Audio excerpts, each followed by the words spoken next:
já começando o nosso encontro de hoje, com a participação de todos os membros do nosso movimento e outros convidados que estão aí participando conosco pela primeira vez, outros nem tanto.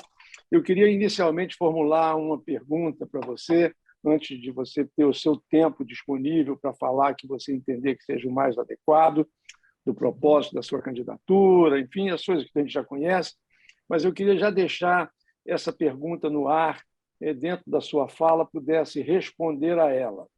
Eu penso, deputado Freixo, que a gente consegue, às vezes, no início do governo, mobilizar a população, apaixonar a população, engajar a população, se nós tivermos um projeto causa para a cidade ou para o estado que a gente quer governar.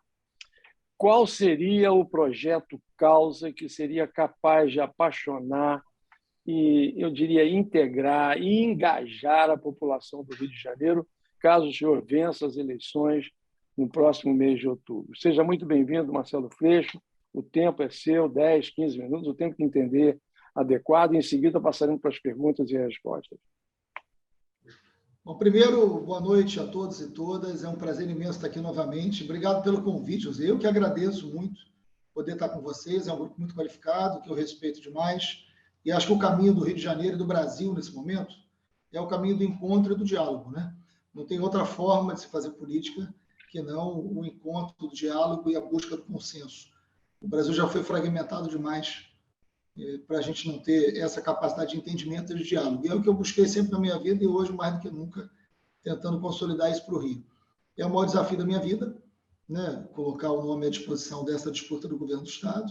Eu estou abrindo mão de ser deputado federal para essa disputa que entendo ser urgente no Rio de Janeiro e não estou sozinho nisso. Acho que isso é o mais importante, né? A gente tem uma equipe que foi montada ao longo desse ano de gente que já tinha caminhado junto, gente que nunca tinha caminhado junto, mas gente que tem um objetivo muito comum a esse grupo de vocês, né? Que é ver o Rio de Janeiro, o estado do Rio, de pé, né? Ver o Rio de Janeiro dando uma virada significativa do que vem acontecendo nos últimos anos. A crise que a gente está vivendo é uma crise muito profunda, e todos nós sabemos disso. Eu não gosto de ficar fazendo um diagnóstico pessimista, porque não é o meu caso, mas a crise é uma crise realmente que todos os indicadores mostram que o empenho terá que ser muito grande. A média de desemprego no Brasil é de 11%, no Rio está 14%, perdemos 700 mil empregos nos últimos anos. A gente tem mais de 3 milhões de trabalhadores precarizados e mais de 1 milhão de desempregados, né? A segurança pública é um drama no Rio de Janeiro, que difere de outros lugares do Brasil, não pela taxa de homicídio, mas por uma determinada qualidade do crime, principalmente no que diz respeito ao tipo de armamento e domínio de território, que é diferente de outros estados, mesmo estados também complexos. Então, você tem a volta da fome, quase 3 milhões de pessoas passando fome. Então, é um quadro grave. Porém, para começar a responder a tua pergunta, a origem dessa crise, na minha avaliação, é política. Nós tivemos uma crise econômica no Brasil inteiro. E os indicadores do Rio são piores do que de todos os estados. Nós tivemos uma pandemia que foi do mundo inteiro. E os indicadores do Rio são piores. O que nos diferencia de outro é uma crise política sem precedentes. Ter 5 governadores presos, toda uma crise política sobre nós, ruiu também o papel de algumas instituições. Então, acho que a primeira coisa que a gente precisa fazer, Josias, é criar um outro ambiente político no Rio de Janeiro. Criar um ambiente político que traga credibilidade de volta, não só na figura do governador, também, mas na figura de quem governa com esse governador. De que equipe você apresenta para a sociedade. Você precisa ter uma equipe que dialogue com o século XXI e com práticas que sejam do século XXI. Uma equipe que possa ser técnica, uma equipe que não negue a política, que não criminalize a política, mas uma equipe que não seja refém da política que prevaleceu e que foi hegemônica no Rio de Janeiro nos últimos anos. Capaz de dar o dinamismo político, capaz de dar segurança política, capaz de dar segurança jurídica, capaz de trazer novos investimentos. Nós não vamos ter outro Brasil se não tivermos outro Rio de Janeiro, seja quem for o presidente da República. Não importa. O Rio de Janeiro é decisivo para o Brasil que a gente vai ter nos próximos anos. Isso é um consenso entre muitos. A gente precisa criar um ambiente de negócios no Rio para trazer investimento, para resolver a crise do emprego e para colocar a economia do Rio de Janeiro diante dos desafios que o mundo contemporâneo nos oferta e nos atrai. Você hoje tem como necessidade fundamental de algo que possa gerar uma nova imagem política para o Rio, primeiro, mexer na qualidade de gastos do Estado. O Estado gasta muito mal. Segundo, você precisa de uma credibilidade que gere uma transparência na ação política. E aí você tem que ser parceiro da tecnologia como forma de dialogar com o conjunto da sociedade. E de políticas públicas eficientes. E aí depende de equipe. E de boa relação com o governo federal. Eu acho que isso é algo decisivo. O Estado precisa ser um Estado forte na relação com a iniciativa privada, através, por exemplo, das agências reguladoras.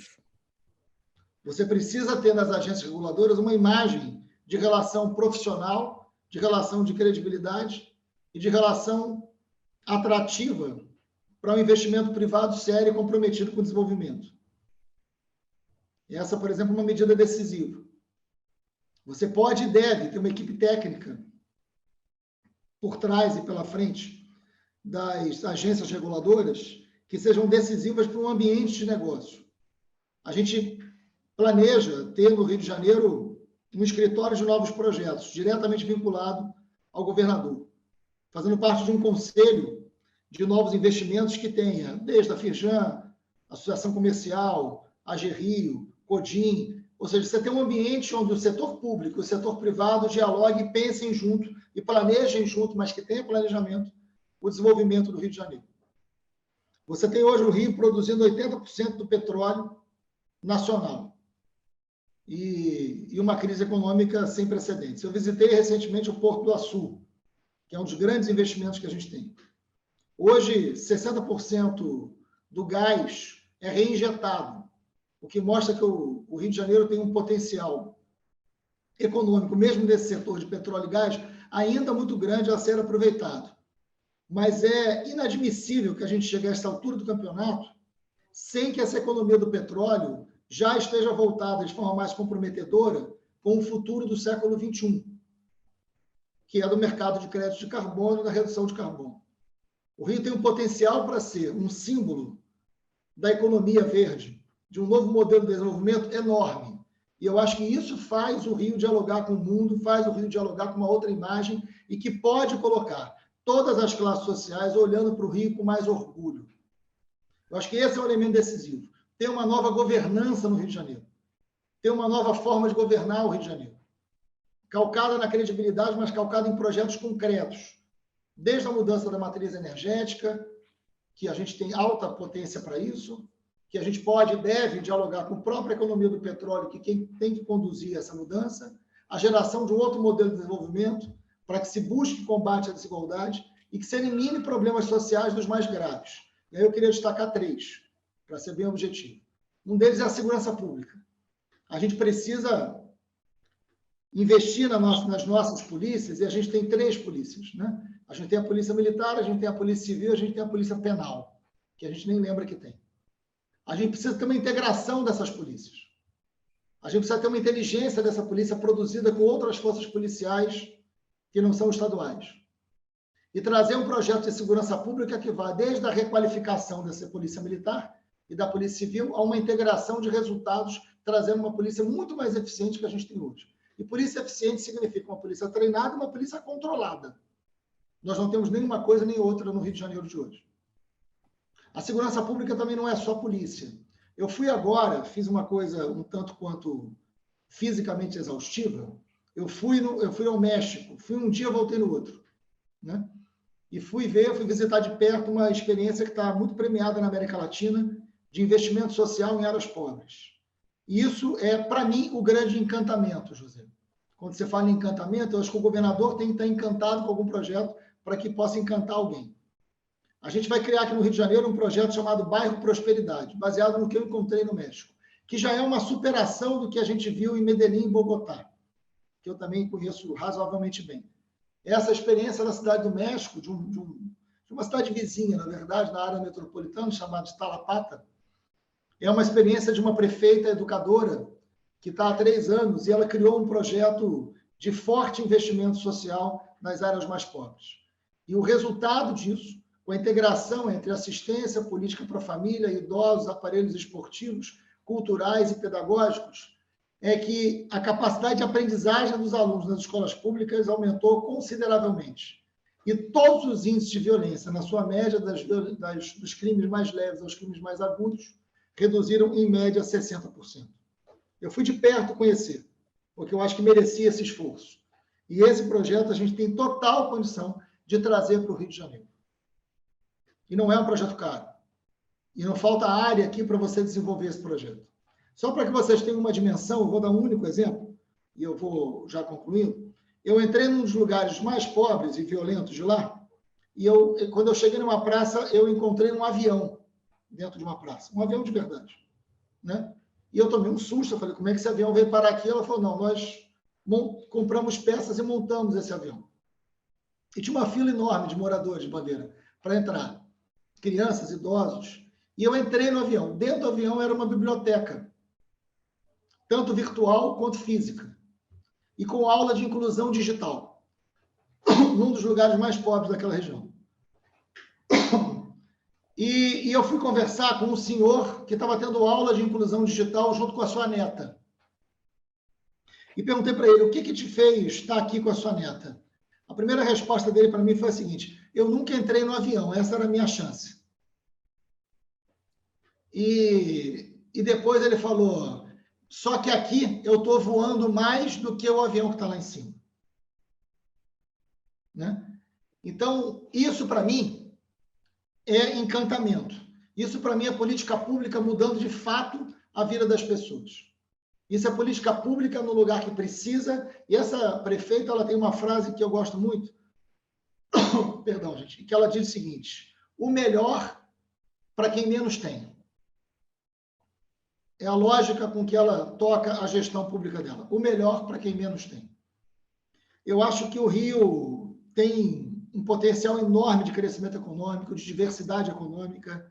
O Rio tem um povo que é absolutamente trabalhador e o Rio pode ter muito mais investimento que ele tem hoje. Isso parte do princípio de você ter credibilidade, ter projeto, ter equipe, né, e ter um diálogo com transparência e eficiência pública nas políticas. Eu acho que isso pode nos encantar.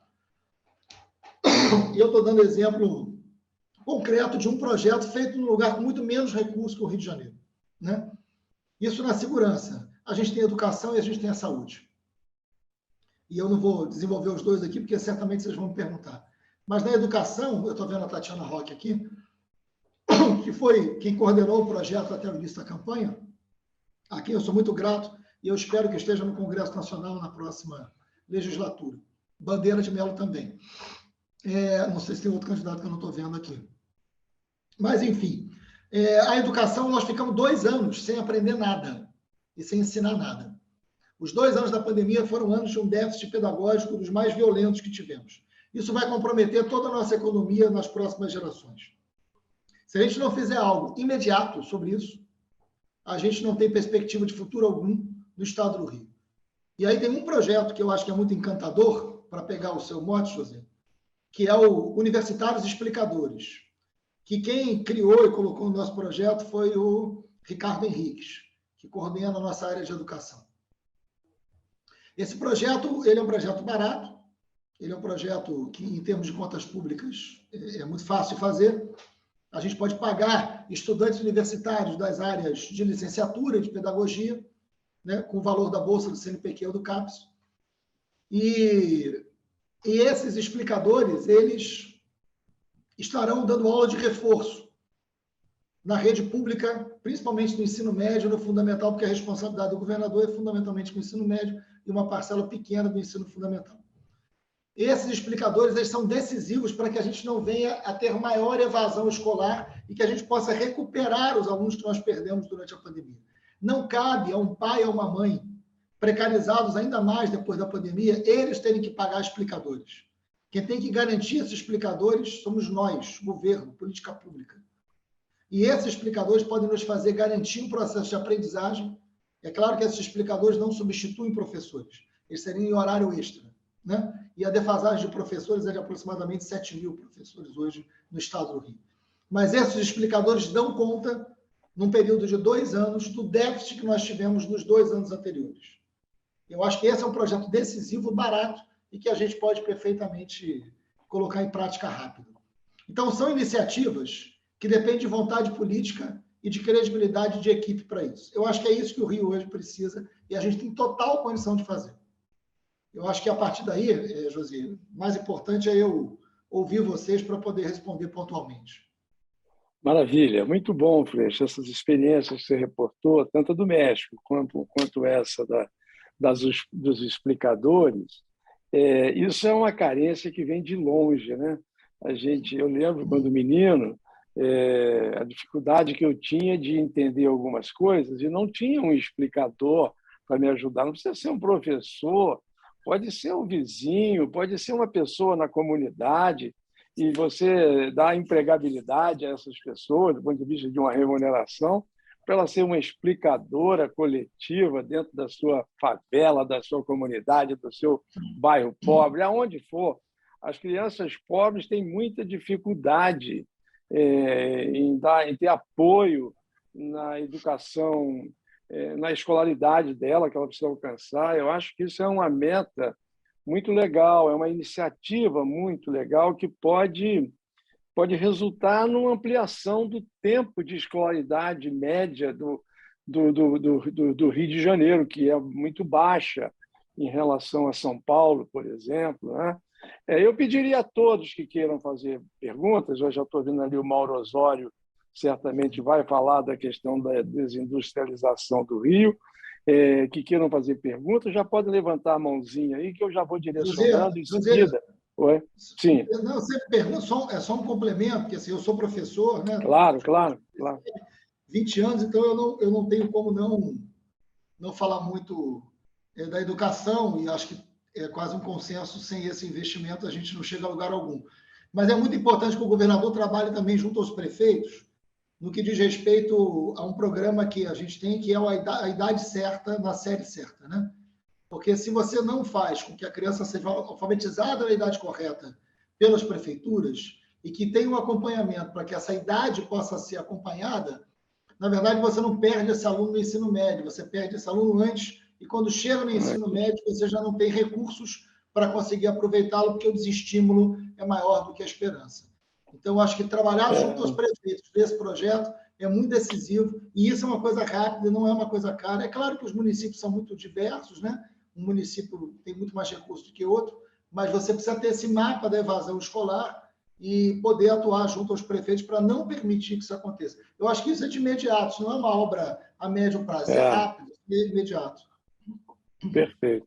Bom, Freixo, voltando à questão da segurança, ontem eu ouvi, eu acredito que a maioria aí deva ter visto e ouvido, a entrevista do Ciro Gomes no Jornal Nacional, e ele levantou uma hipótese, um projeto, uma ideia, de que a segurança pública no Brasil devia ser uma estrutura central, uma segurança federal, para poder. Ele acha que os estados hoje, diante das milícias disseminadas Brasil afora, das organizações criminosas que estão aí interfaceando os estados todos, é quase impossível um estado isoladamente combater isso sozinho, e que ele acha que deveria, então, ser federalizada essa questão da segurança pública no Brasil. Qual é a sua ideia? Você que é um estudioso do tema, eu sei que isso é uma grande preocupação sua ao longo da sua trajetória parlamentar, inclusive.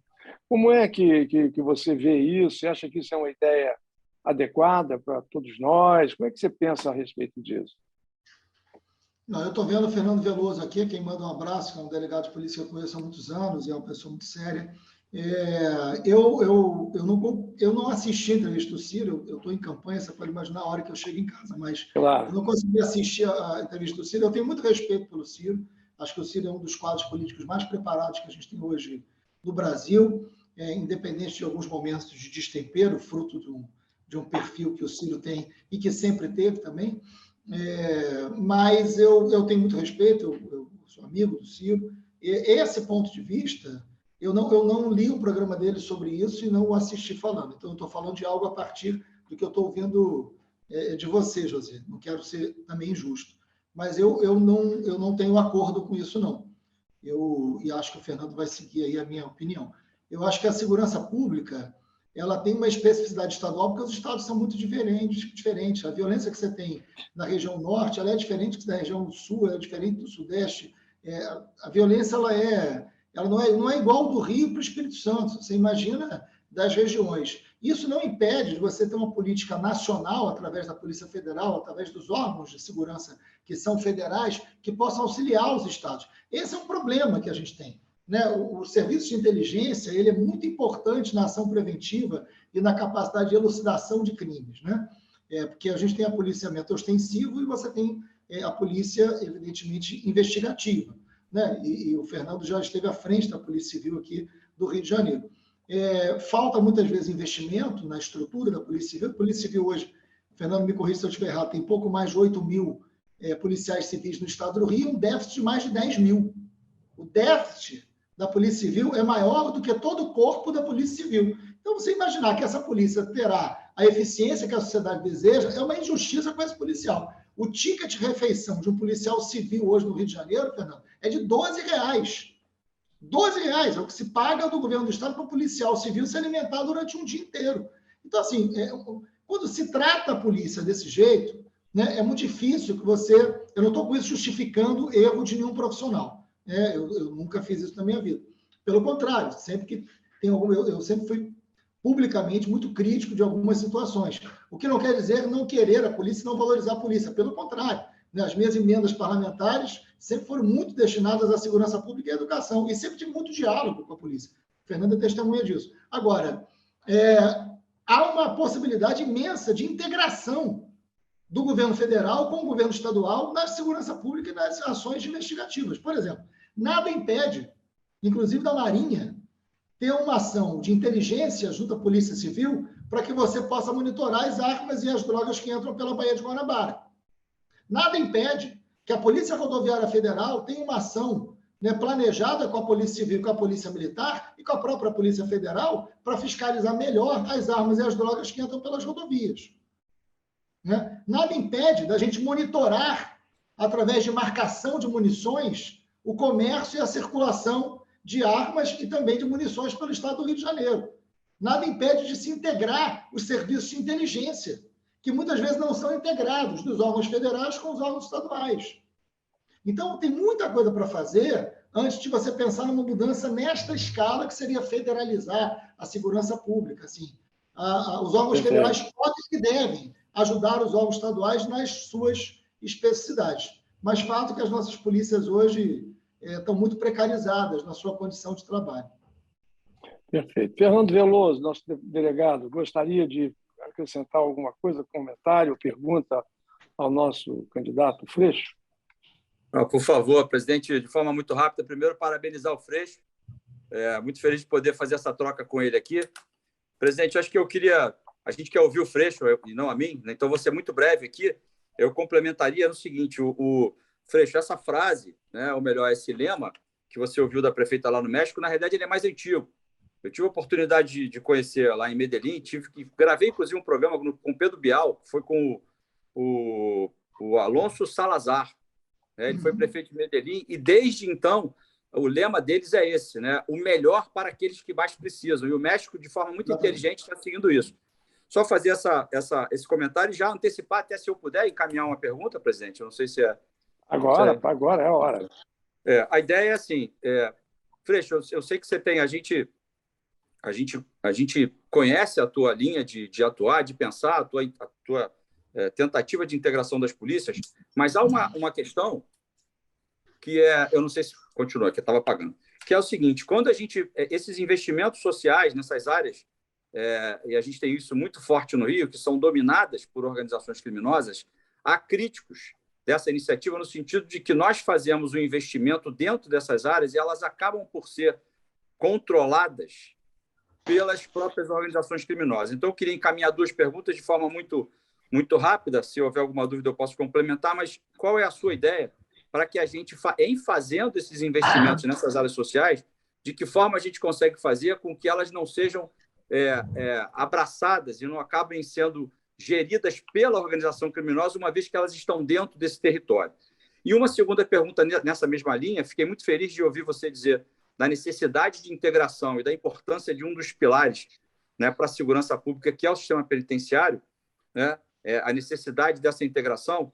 Eu queria saber de você um pouco mais, queria que você falasse para o pessoal aqui do grupo, ideias que você tem, qual é a sua ideia para a gente colocar em maior evidência a importância que o sistema penitenciário tem para interromper esse ciclo de violência. Hoje nós sabemos que o poder das organizações criminosas não se restringe só à dominação de territórios fora, mas ele também acaba acontecendo dentro das cadeias. A gente sabe que a maioria dos grandes cabeças do crime estão todos presos. Mesmo assim, essas organizações criminosas não deixaram de comandar os seus negócios lá de dentro.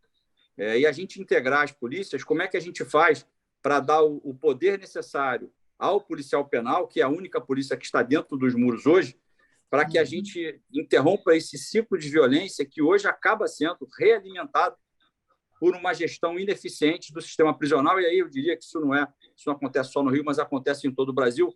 Grande parte disso por conta do que você já destacou, que é o fato da gente desprezar e ignorar a importância do sistema penitenciário para a segurança pública. Era isso. Obrigado, Fernando. Obrigado, Veloso. Obrigado, Veloso, pela pergunta. Bom te ver. O Veloso não só é um policial civil que esteve à frente do policial civil, mas também do sistema penitenciário, então, mais recentemente. Então, acho que tem muita qualidade na fala do Veloso. Veloso, são dois eixos de perguntas. Primeiro, eu acho que o Rio tem uma situação de domínio do território por parte do crime que é muito específica, né? Inclusive de domínio armado com armas que você não tem em outros lugares, né? Você não tem a circulação do domínio armado de fuzil, como você tem no Rio de Janeiro, por exemplo, em São Paulo. E São Paulo tem crime organizado, o crime é organizado, tem domínio de território, mas não é a mesma situação no Rio de Janeiro, né? Existe uma especificidade aqui que tem que ser enfrentada e que nunca foi, né? Nunca houve por parte tanto do governo federal como estadual uma integração para que se combata efetivamente o tráfico de armas no Rio de Janeiro, que tem que ser uma prioridade, né? Qualquer ação de segurança são dois braços. Um braço é da polícia, a eficiência da polícia, a capacidade de ação da polícia, da integração da polícia. As duas maiores ações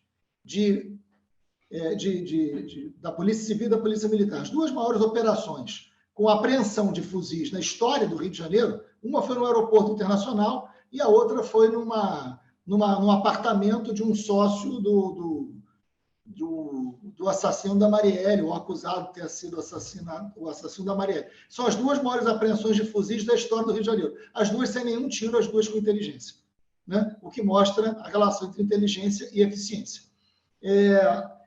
Uma reflexão, Veloso. Se a gente entrar na favela da Maré hoje, que é um complexo de 16 diferentes favelas, nós temos ali uma favela da Maré tem mais de 130 mil moradores. Portanto, a gente está falando de algo, estou vendo o Fajardo aqui manda um abraço.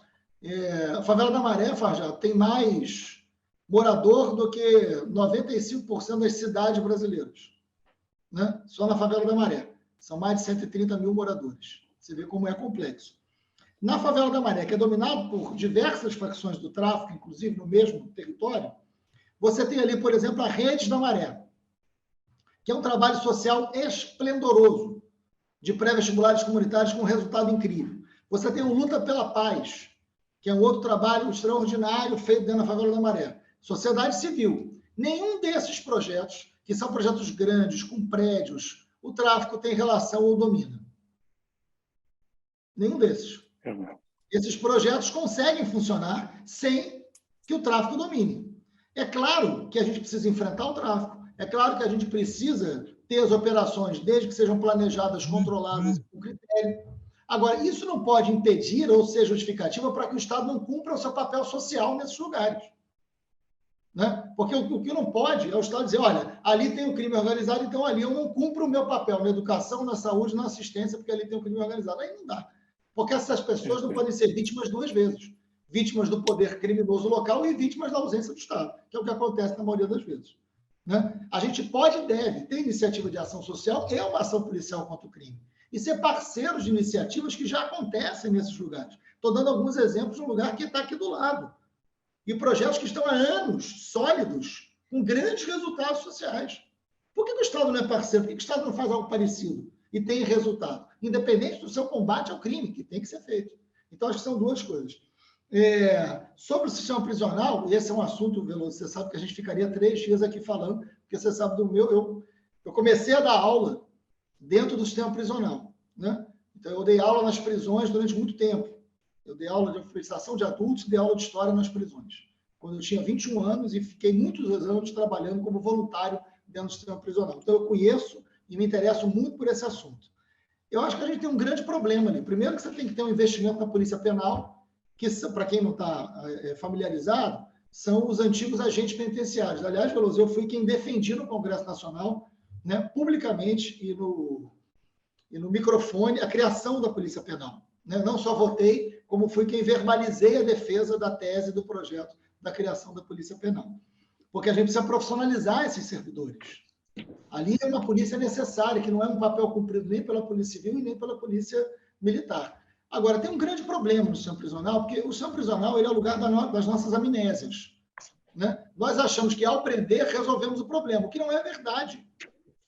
Muitas vezes, nós aumentamos o problema. Por quê?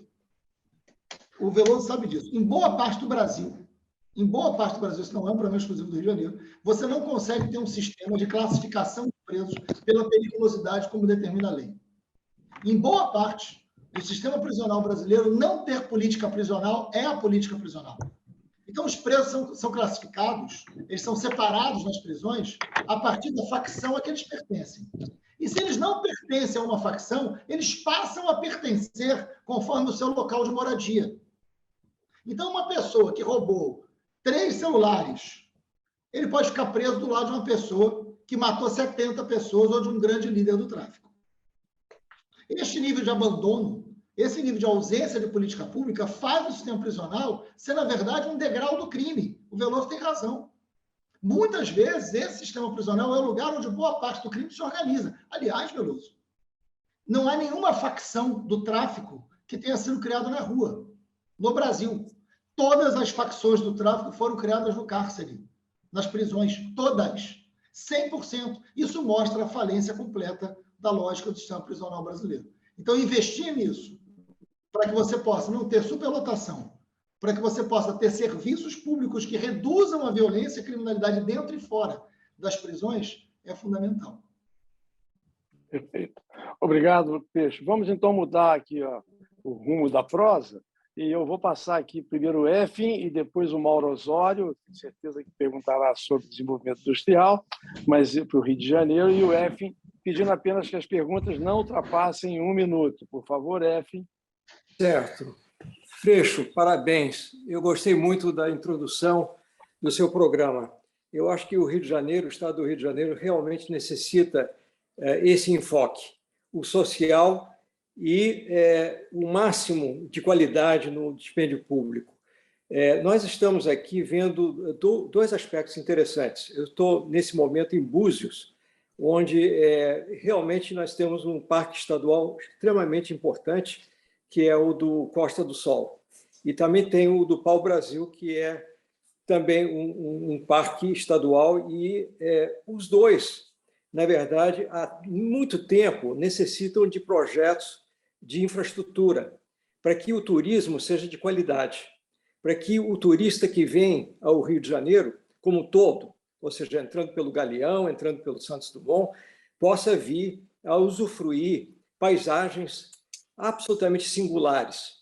O problema é que não existe, na verdade, desde a formulação de documentos, uma iniciativa de uma estratégia de implementação do parque para que ele realmente seja um grande parque, como os canadenses fazem, como os americanos fazem, como os europeus fazem. O parque, na verdade, é um bem público. Ele tem que usufruir da natureza, ele tem que ser um bem público para futuras gerações. Qual seria o seu programa para ativar um turismo de qualidade, que a gente consiga, na verdade, reter o turista que vem para o Rio de Janeiro para ficar mais tempo, mas com realmente atrativos que os prendem, que, na verdade, possam encantá-los e dizer para os seus amigos na volta que a melhor propaganda é essa, o próprio turista promover a cidade que ele acaba de visitar. Então, a pergunta é, podemos sair da retórica dos planos em papel para planos reais, ou seja, implementar esses planos fazendo uma infraestrutura básica, com sinalização, com trilhas, com mirantes, com segurança, com limpeza? Essa é a minha pergunta. Obrigado, enfim. Olha, eu não tenho dúvida que o tema do turismo certamente é um tema da pergunta de muitos que estão nesse grupo aqui, né? Por uma razão evidente. Quando a gente fala de uma economia do Rio que precisa ser mais ampla, que precisa ser mais generalizada, pelo potencial que o Rio de Janeiro tem de outras economias. E o turismo talvez seja a maior capacidade de construção de imagem do Rio. E hoje o turismo é muito acanhado no Rio de Janeiro por falta de política pública, por falta de estrutura, por falta de pensamento e de planejamento. Primeiro, o que acontece com o Galeão, você já citou, né?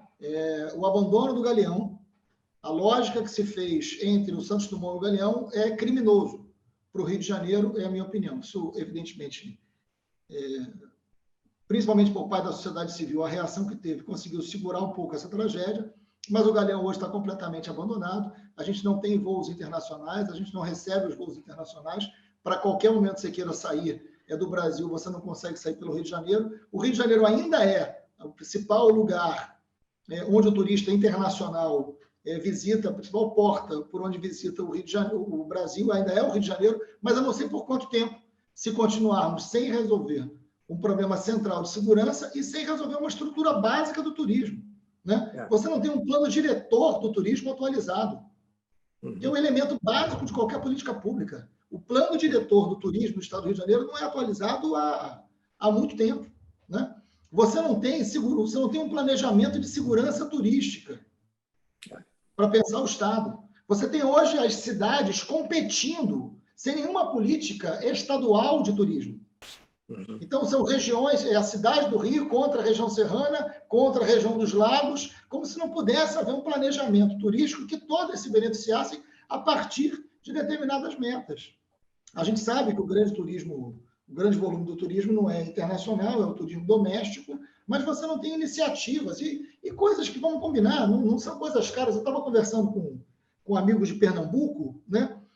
Você não tem...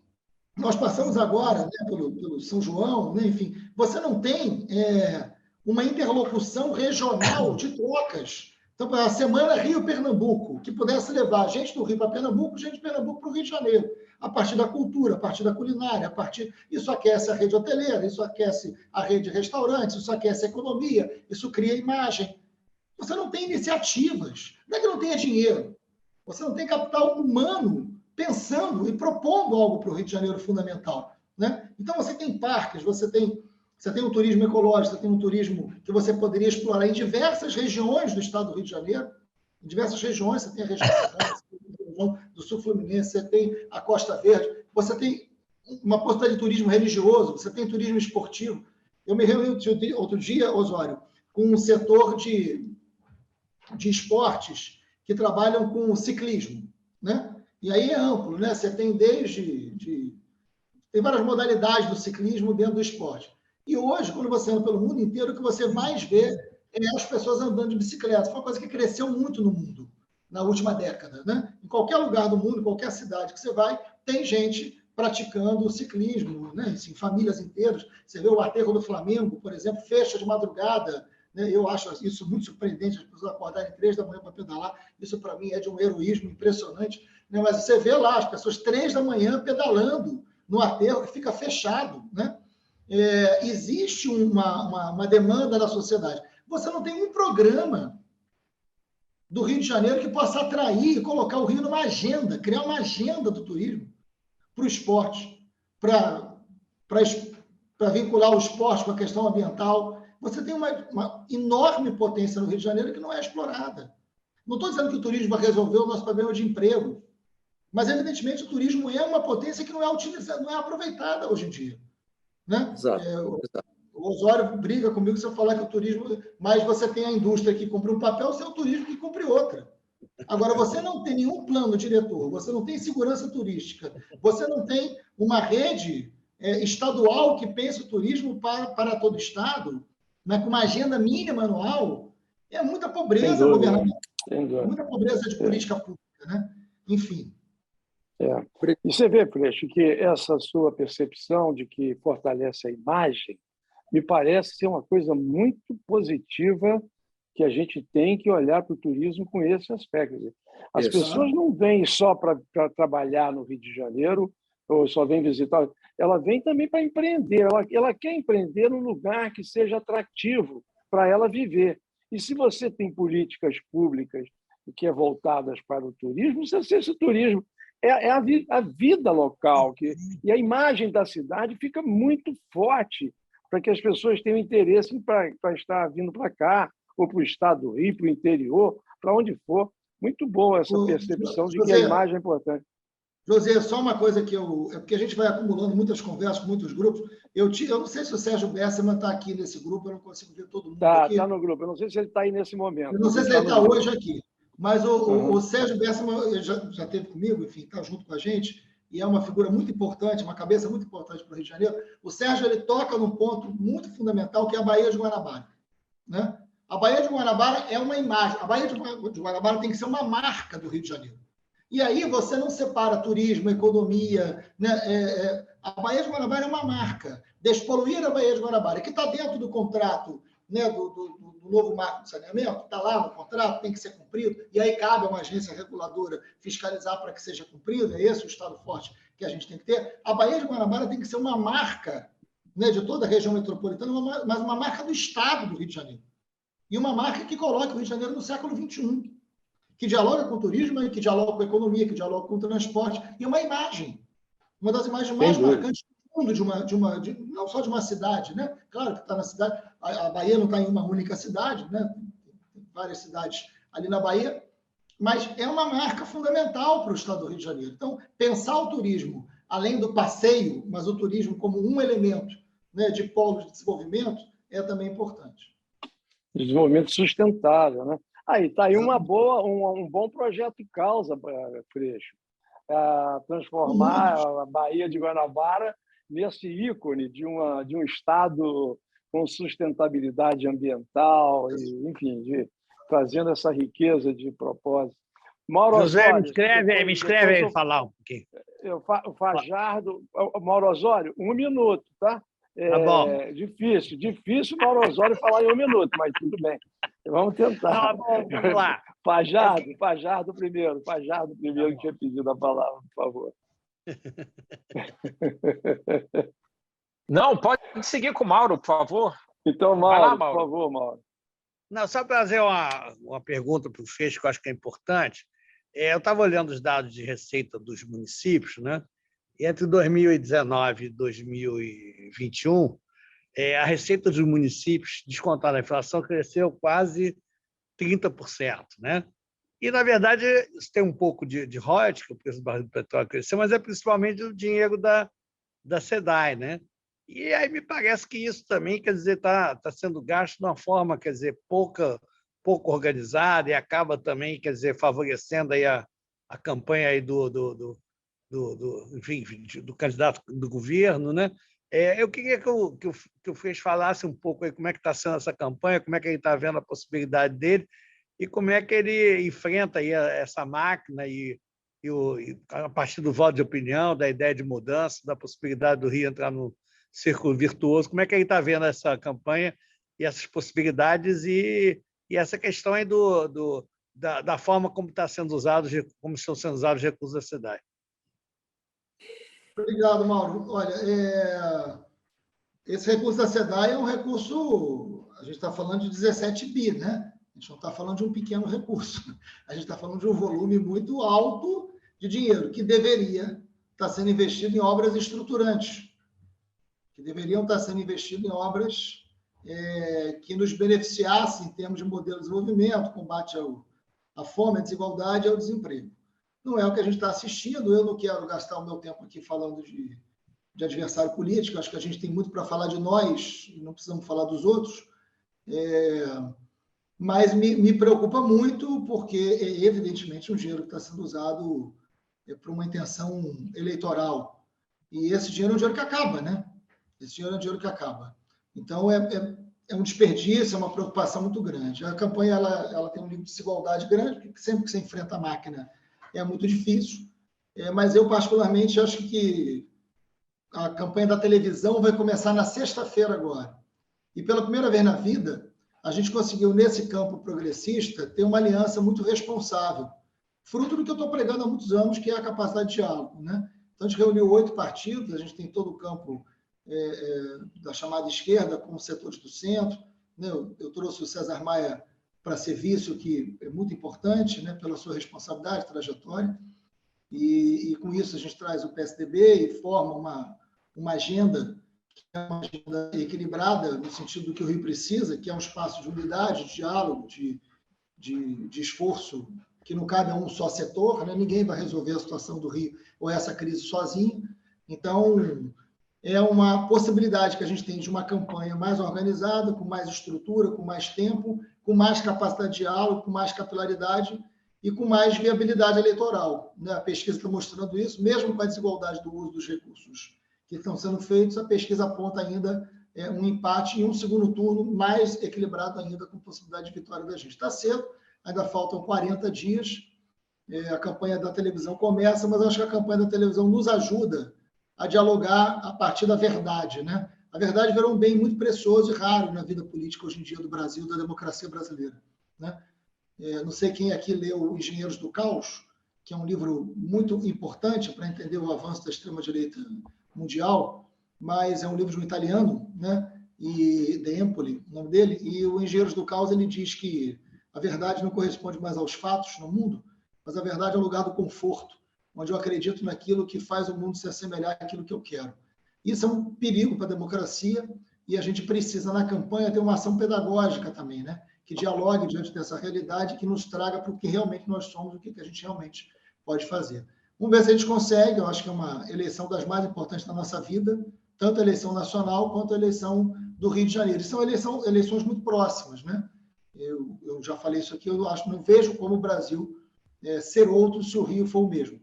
Acho que o Rio tem uma importância, não estou querendo ser, né, autocentrado demais no Rio, mas o Rio, sem dúvida alguma, é muito fundamental para que o Brasil possa ter outro rumo.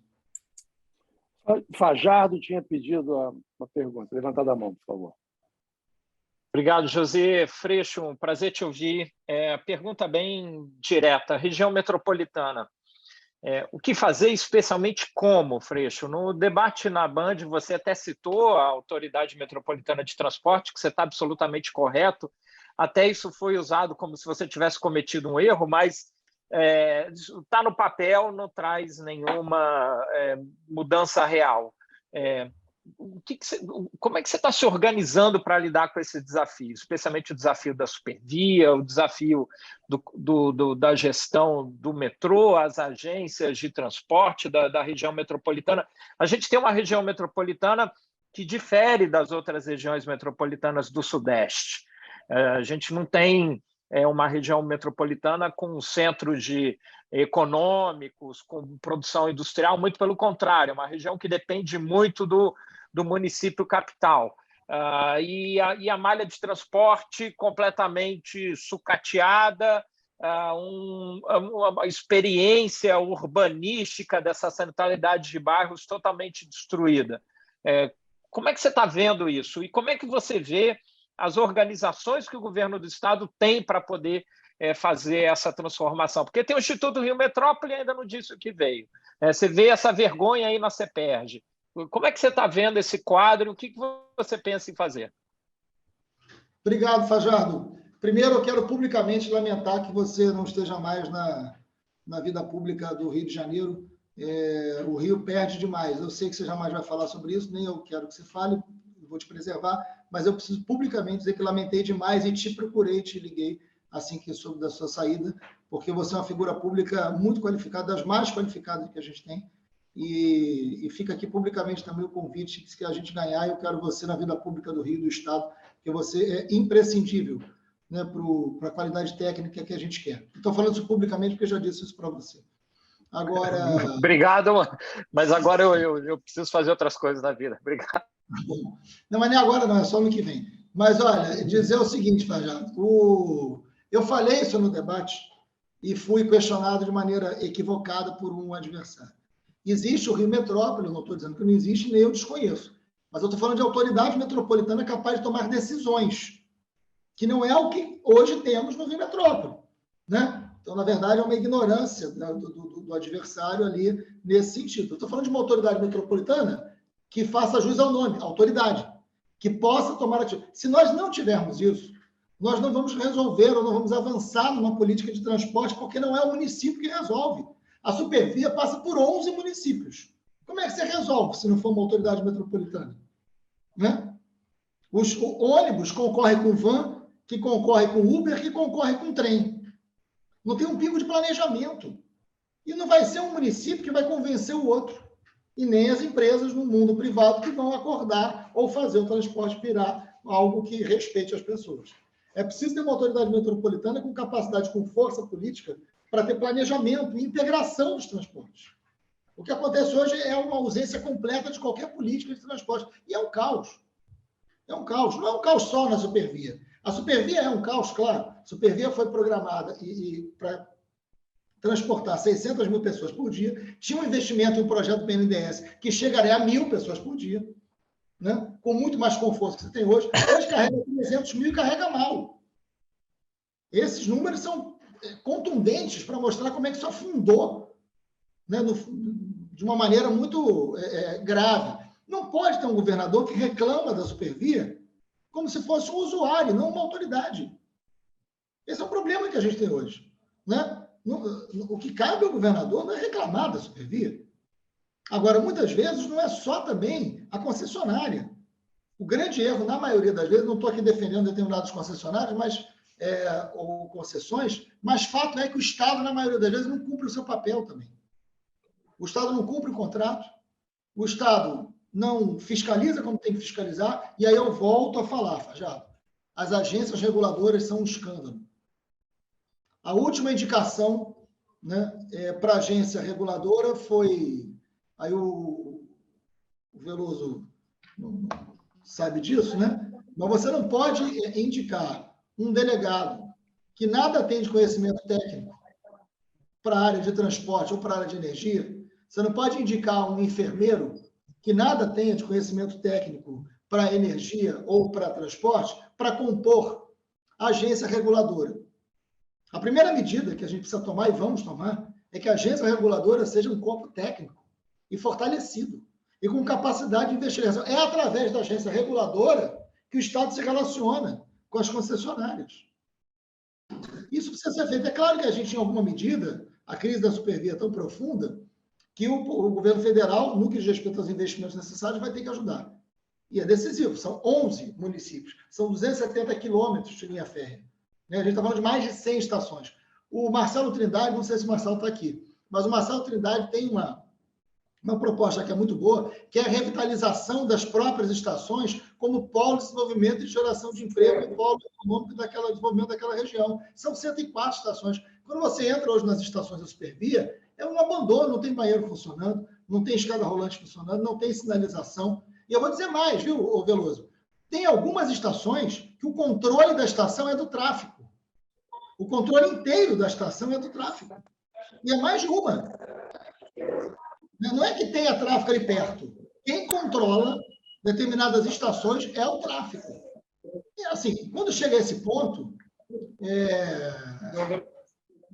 não é só um problema de transporte, né? Agora, a integração é possível, necessária, desde que tenha uma autoridade metropolitana e desde que tenha um governo capaz de cumprir contrato. Os investimentos vão ser feitos. Agora, a barca, por exemplo, depois que você terminou com o mergulhão, existia aquele mergulhão na Praça 15, né? Onde se pegava ônibus. Quando você terminou, não estou aqui questionando a obra, mas quando você terminou com o mergulhão, você inviabilizou as barcas, porque ninguém pega mais a barca porque não tem para onde ir na Praça 15. Se você não fizer o metrô chegar até a Praça 15, você não recupera a barca. E o metrô chegar na Praça 15 é decisivo, Fajardo, no que diz respeito à linha 2, que a linha 2 você tem um gatilho. Se você completa a estação Estácio Carioca, que já está quase tudo pronto, e cria uma estação até a Praça 15, você faz com que a linha 2 funcione muito melhor e você faz com que esse metrô possa chegar até a Praça 15 que integra com a Barca. É preciso integração, planejamento. Para isso, você tem que ter um governo que se apresente como uma autoridade capaz de fazer isso. Agora, a região metropolitana, eu não estou nem falando de São Gonçalo e Itaboraí, mas a Baixada Fluminense, Fajardo é um grande urbanista e sabe disso. Em 1940, tinha 184 mil habitantes. A Baixada Fluminense. Hoje tem 4 milhões. Então, o desafio para você organizar a nossa região metropolitana, que tem quase 80% da população do estado e 20% do território, é muito grande. Agora, resolver o transporte é decisivo, talvez seja o primeiro passo. Mas você tem moradia, você tem emprego, você tem uma série de desafios num caos histórico construído ali, Fajardo.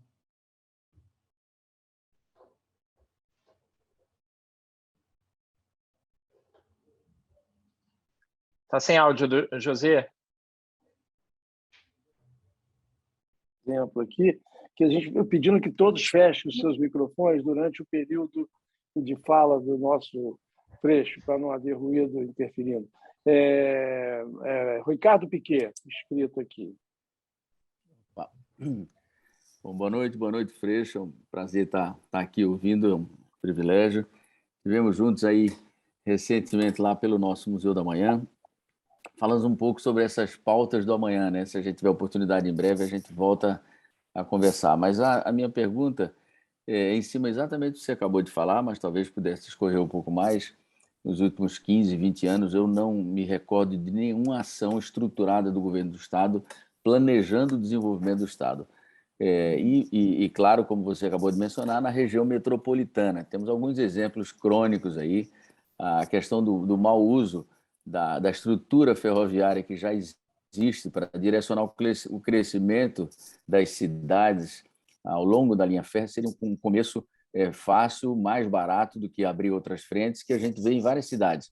Você cria os corredores de massa de qualidade, metrô de superfície, e você cria nessas estações centros urbanos que permite que o sujeito more no fundo da Bahia, pague uma tarifa justa e possa trabalhar em qualquer trecho da região metropolitana com sistema estrutural integrado. Isso não foi feito há 35 anos. Eu fui dessa área e vi a falta desse desenho no Rio de Janeiro com um ativo enorme, que era essa malha ferroviária, que virou o que você acabou de mencionar, a Supervia. Crescimento estruturado planejado, você cria as condições e direciona para que as pessoas vivam com qualidade nesses lugares, e não o contrário. Então, eu acho que a falta de planejamento de transporte urbano de massa gerou esse adensamento aí de favelas que a gente tem hoje. E por isso a minha pergunta é em cima dessa consequência, né? Eu não acredito no amanhã das cidades que não sejam integradas a favela e asfalto, e não vi nenhuma proposta claramente que fazer para integrar as favelas à cidade, né? A gente você mencionou aqui os casos de Medellín e de Islapalapa. A prefeita Clara esteve conosco lá no museu, junto com o Murilo Cavalcante, que é meu amigo, e falou com você sobre Medellín, sobre o Compaz, né? Mas eu lembro que nós fomos vítimas de uma falta de planejamento, de uma irresponsabilidade do governo do Estado, quando nós assumimos as bibliotecas Parque do Estado, inaugurada em 1º de abril de 2014. Em dezembro do mesmo ano já não tinha dinheiro para mantê-las. Gastaram 90 milhões, um projeto espetacular, e não conseguiu fechar um ano com manutenção. Então, não adianta fazer, né? As pessoas talvez não percebam a importância do manter, mas esse é um grande exemplo que poderia ser um projeto de sucesso para colocar a qualidade de serviço público nas favelas, e foi interrompido antes do primeiro aniversário. O que você acha dessas iniciativas e do que fazer para integrar as favelas às cidades da região metropolitana, principalmente? Ô, Ricardo, você sabe que a gente pensa de forma muito parecida e próxima. Você não pode ter o Rio de Janeiro ainda no século XVI, né? É preciso colocar o Rio no século XXI. Eu conversei com o Bernardo de Estrasburgo, que é o Rio é o estado que tem maior potencial hoje de reflorestamento de Mata Atlântica. Não há nenhum outro estado que tenha a mesma capacidade do Rio de reflorestamento de Mata Atlântica. Isso coloca o Rio no século XXI. Né? Você hoje tem diversas universidades pensando e programando a possibilidade do New Deal, né, verde. E um modelo de desenvolvimento que busque colocar o Rio de Janeiro como uma capital de economia climática e botando o Rio numa possibilidade muito contundente de visibilidade de redução de crédito de carbono. Você tem países inteiros que querem negociar diretamente com o Rio de Janeiro e fazer parte da economia do Rio, se o Rio caminhar para o século XXI. Né? Isso não vai ser feito em contradição com o petróleo, isso vai ser feito com a riqueza do próprio petróleo. É do petróleo que virá o investimento para isso. Não vem de outro lugar. E você tem experiências curiosas, por exemplo, na favela do Chapéu Mangueira, você tem uma grande experiência de energia solar. Não sei se você acompanhou de perto esse projeto lá ou conhece. Senão, eu faço questão de te levar lá. Dentro da favela do Chapéu Mangueira tem uma iniciativa de projeto de energia solar incrível. Né?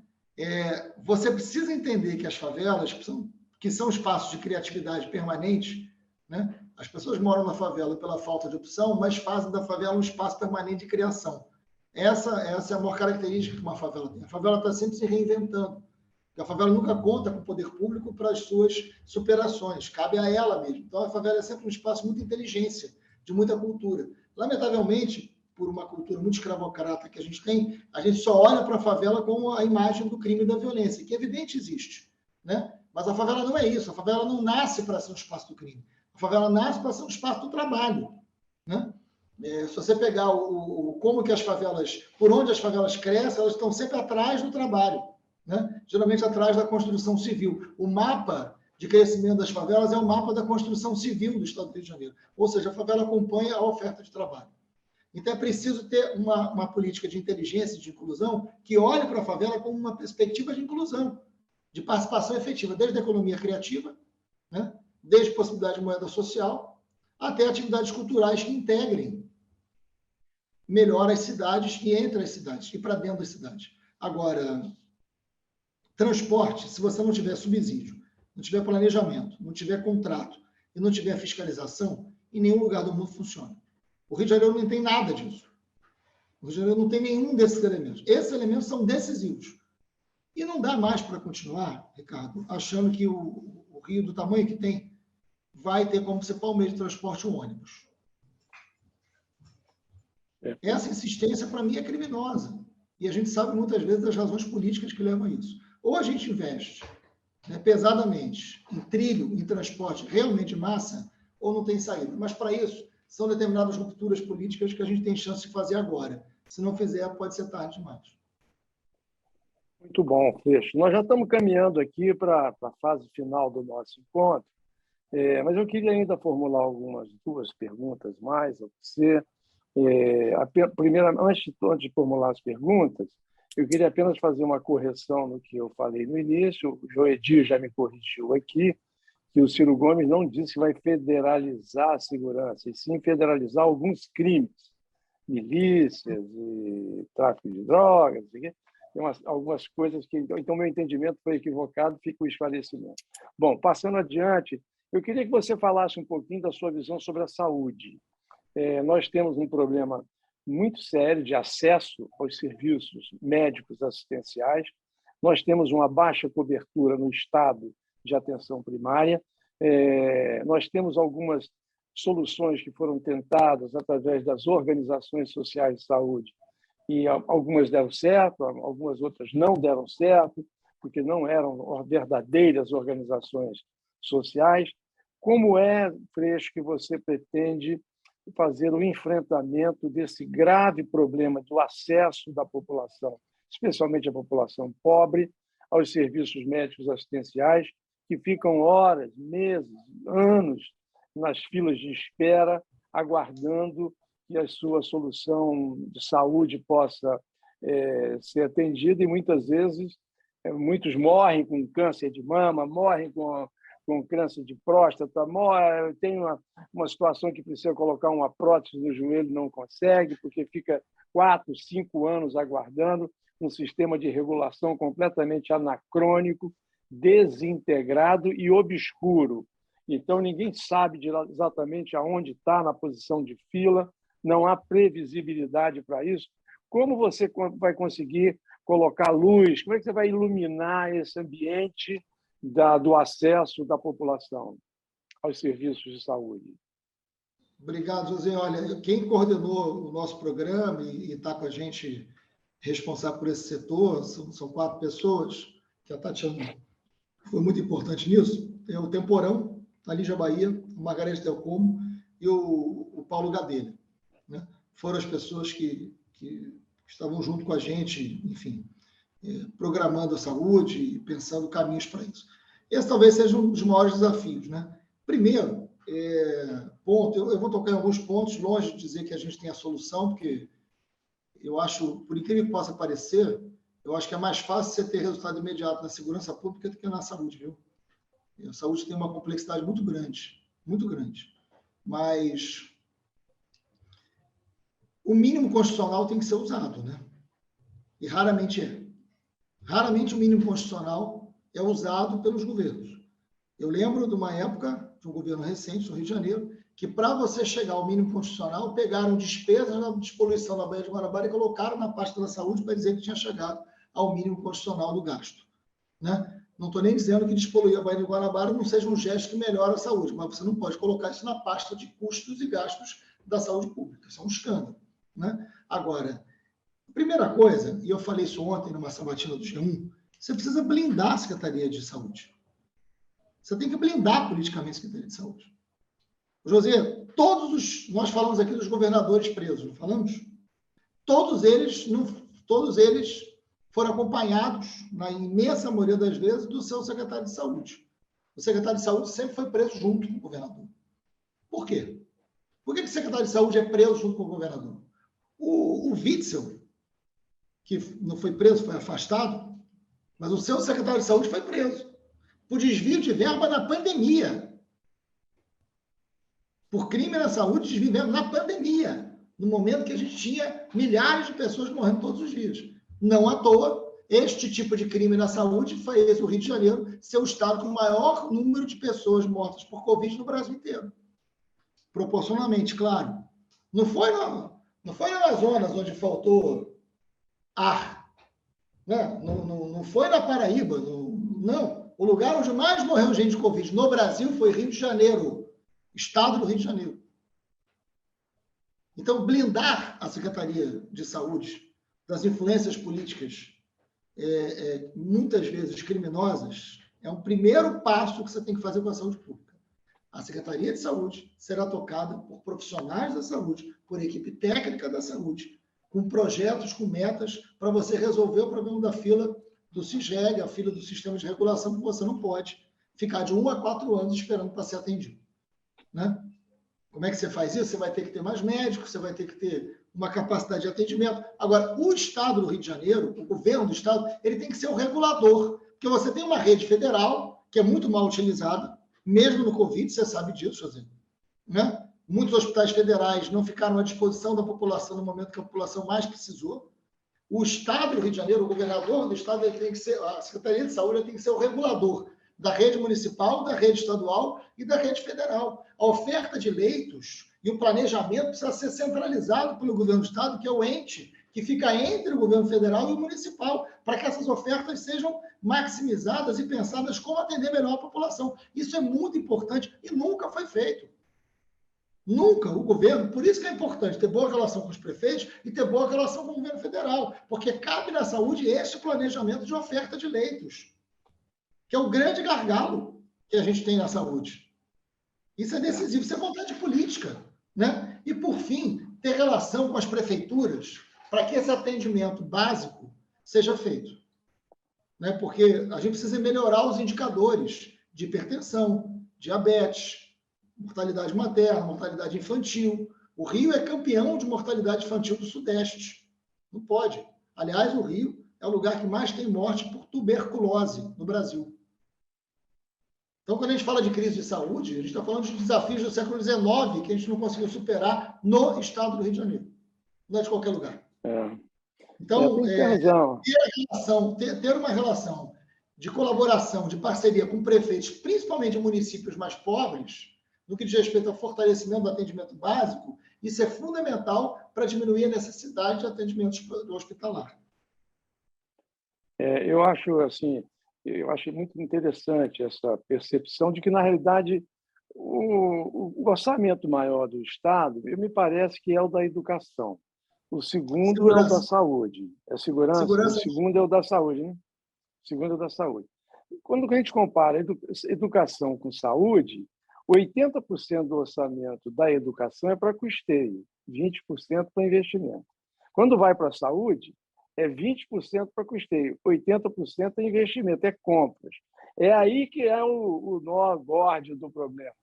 É nas compras de insumos, equipamentos, médicos hospitalares, que se evade o dinheiro público. É aí que a gente vai ter... Não é nem tanto a ausência de médicos bons gestores, o problema está nessas influências que você bem relata, na compra de equipamentos, que é onde vai o dinheiro público.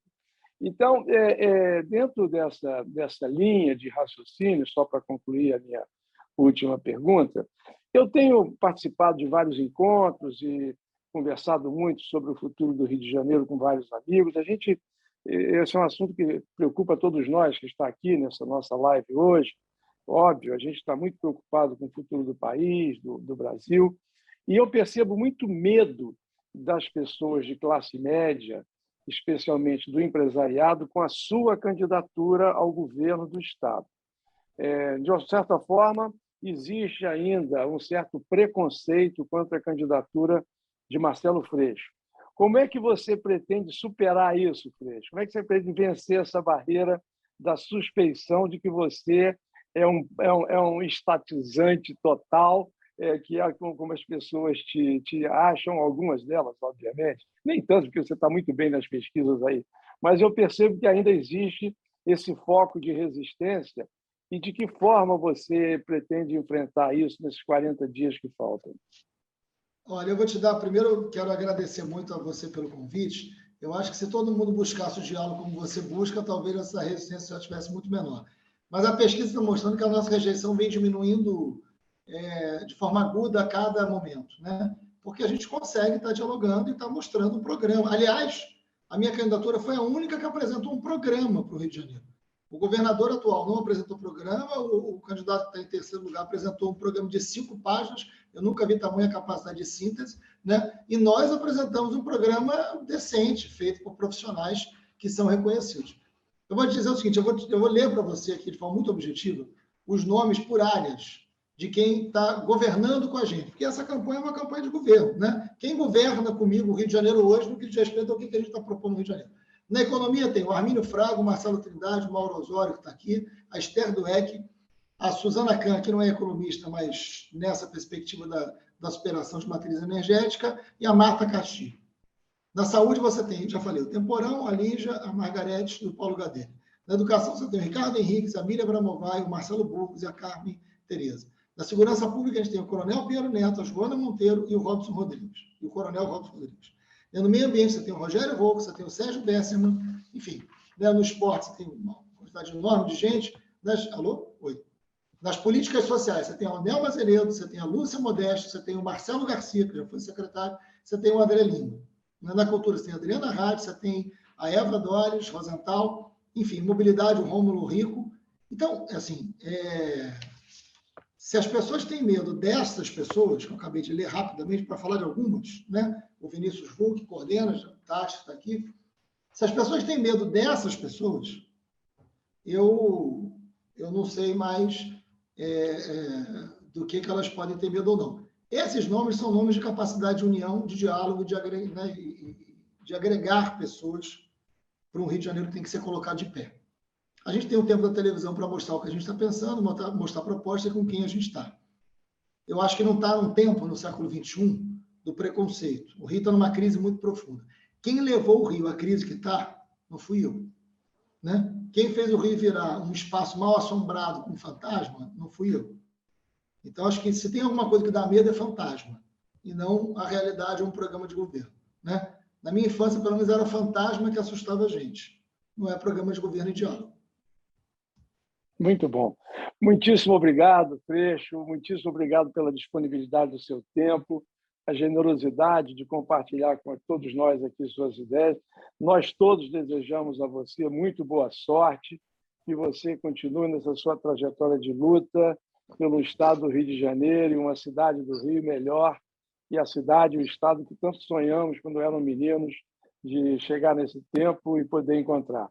Muito obrigado a todos que estiveram conosco aqui. Muito boa noite. Siga bem, com saúde. Boa sorte, Freixo. Até a próxima. Parabéns.